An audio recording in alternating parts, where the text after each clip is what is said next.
ओम शांति सभी को। जैसे कि बाबा कहते हैं कि घर गृहस्थ में रहते हुए कमल पुष्प समान रहना है। मेरी वॉइस क्लियर है शालिनी बहन? I guess. हाँ जी, हाँ जी, हाँ जी। ओके। तो बाबा कहते हैं कि गृहस्थ में रहते हुए कमल फूल समान रहना है ना। घर को घर से घर को घर नहीं, लेकिन गृहस्थ आश्रम हमें बनाना है। तो जब हम बाबा की इन आज्ञाओं पर चलते हैं तो बाबा की मदद का अनुभव भी हमें जरूर होता है। तो ऐसे ही कुछ अनुभव हम शालिनी बहन के सुनेंगे। कुछ ऐसे खास अनुभव वो हमारे सामने रखे हुए। जी शालिनी बहन।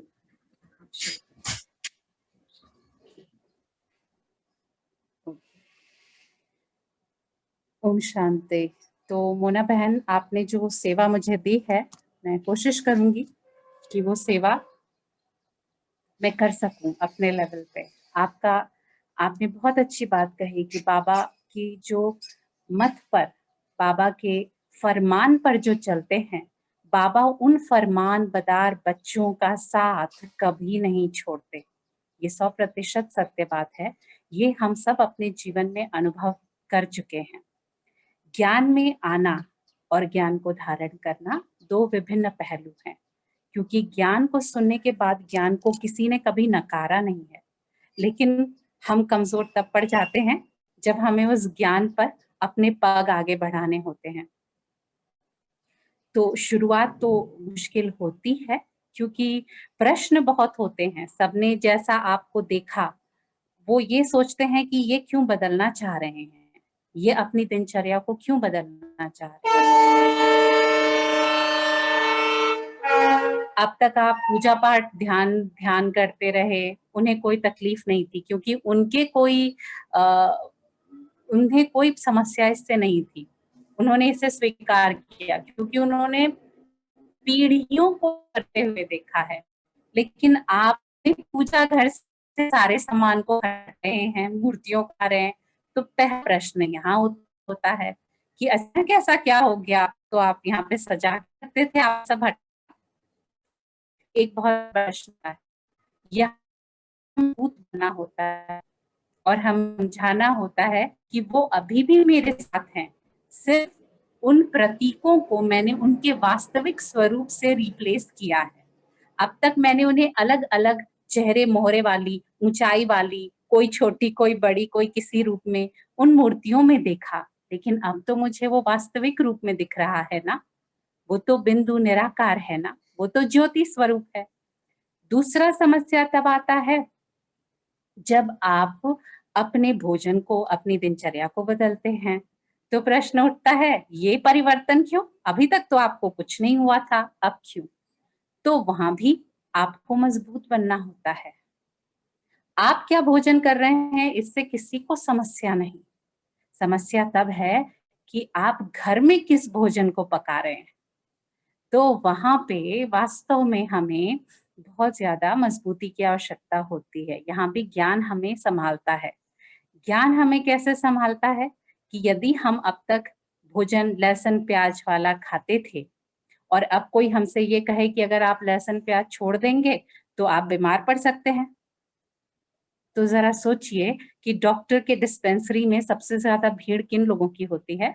बिना लहसुन प्याज खाए हुए शायद वहां 1 या 2 मिलेगा, पर उन 50 लोगों की भीड़ में 48 या 49 तो लहसुन प्याज खाने वाले बैठे होते हैं। कहने का भाव ये है कि लहसुन प्याज खाना या ना खाना ये हमारी अपनी चॉइस है, लेकिन मेरी रसोई में क्या बनेगा ये मेरी चॉइस है।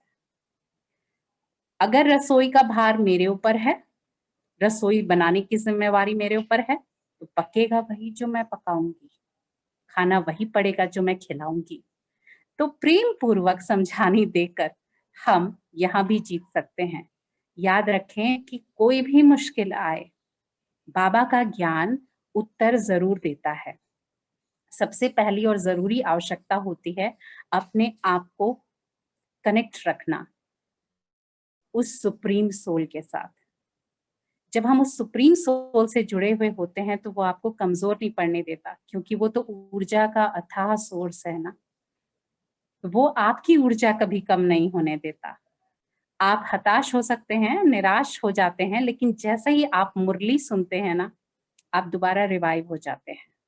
तो मैं जहां तक समझती हूँ, ये कनेक्शन बहुत जरूरी है, ज्ञान का और योग का। अकेला ज्ञान एक हथियार है, पर ढाल योग बनता है।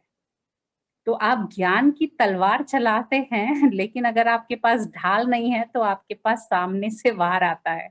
उससे बचना है तो योग का ढाल होना बहुत जरूरी है। वो आपको शक्ति देता है।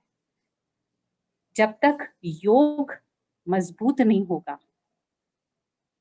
तब तक हम सामना नहीं कर पाएंगे। जब तक ज्ञान अंदर समाया नहीं होगा, हम सहन नहीं कर पाएंगे।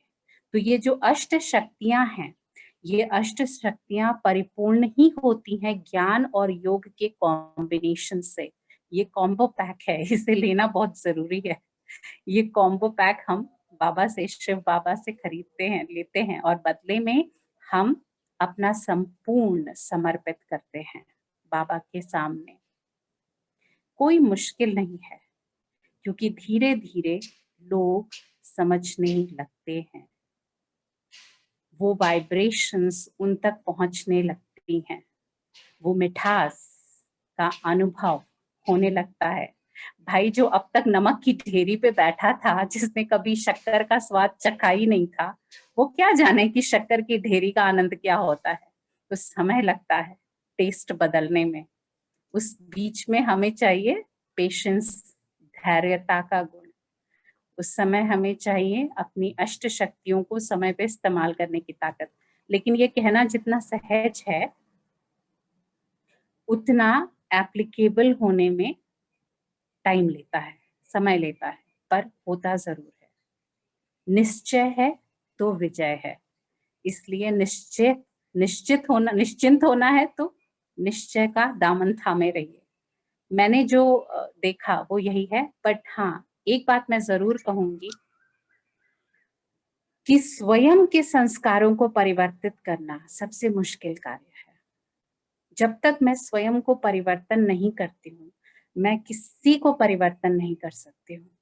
और अपने स्वयं के जो संस्कार हैं, 63 जन्मों के जो संस्कार हमने धारण किए हैं, और इस जन्म में तो जाने कितने कलुषित संस्कार अब तक रहे, क्योंकि कितनी नेगेटिविटी हमने अपने अंदर समाई हुई है।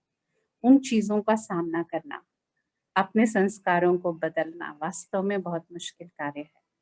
लेकिन वो मुश्किल कार्य सहज हुआ योग की बदौलत।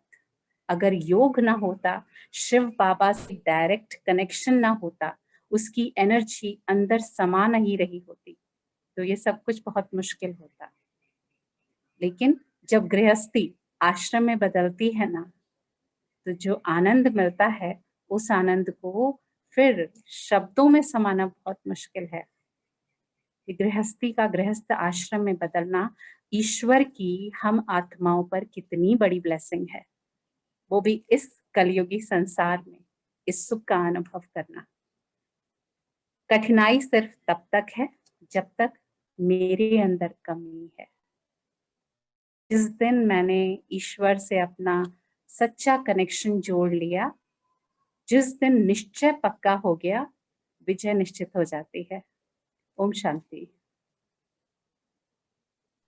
शांति। Thank you.